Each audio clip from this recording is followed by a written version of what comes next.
आइए सुनते हैं एक छोटी सी कहानी। यह कहानी एक व्यापारी की है जिसके घर में 7 पुत्र, पत्नी और उसकी बेटी करवा रहती थी। सभी आपस में मिलजुल कर और बहुत प्रेम भाव से रहते थे।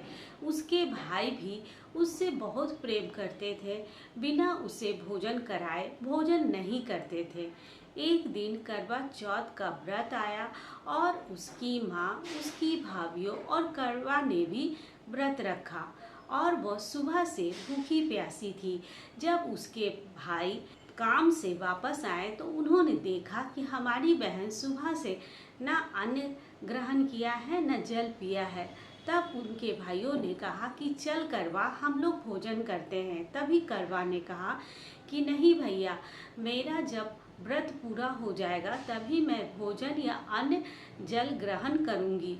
यह सुनकर भाइयों को लगा कि हमारी बहन सुबह से भूखी प्यासी है, क्यों ना कुछ किया जाए। सभी भाई गांव के बाहर जाकर लकड़ी इकट्ठा करते हैं और पेड़ के ऊपर चढ़कर आग जला देते हैं और घर आकर अपनी बहन से कहते हैं कि बहन, चंद्र भगवान निकल आए हैं, चल पूजा कर ले।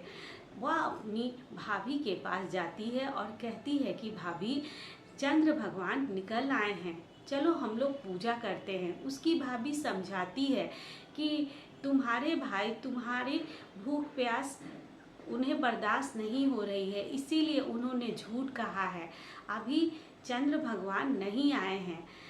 वह अपनी भाभीियों का बात नहीं मानती है और चंद्र भगवान को अर्घ देती है और पूजा करती है। और जैसे ही जल ग्रहण करती है वैसे ही उसके ससुराल से फोन आता है कि उसके पति की मृत्यु हो गई है।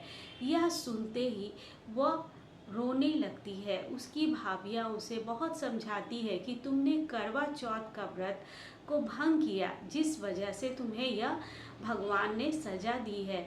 वह बहुत रोती है और अपनी भाभियों से कहती है कि यदि मैंने सच्चे क्रम वचन से करवा चौथ का व्रत किया है तो मैं अपने पति को फिर से जीवित कर लूँगी।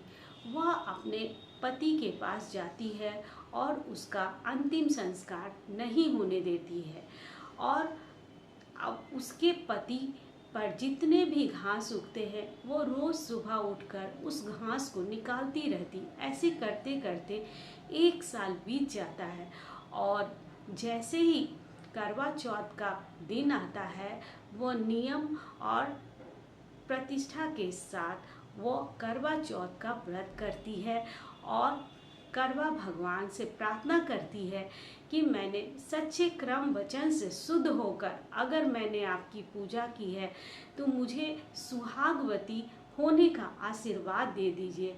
और जैसे ही वो सूर्य भगवान को अर्घ देती है और पूजा करती है, उसका पति उठकर बैठ जाता है। इस कथा से हमें यह सीख मिलती है कि जो भी स्त्री या नारी सच्चे क्रम वचन से शुद्ध होकर पति के लिए करवा चौथ व्रत करेगी, उसकी आयु दिन पर दिन लंबी हो जाएगी।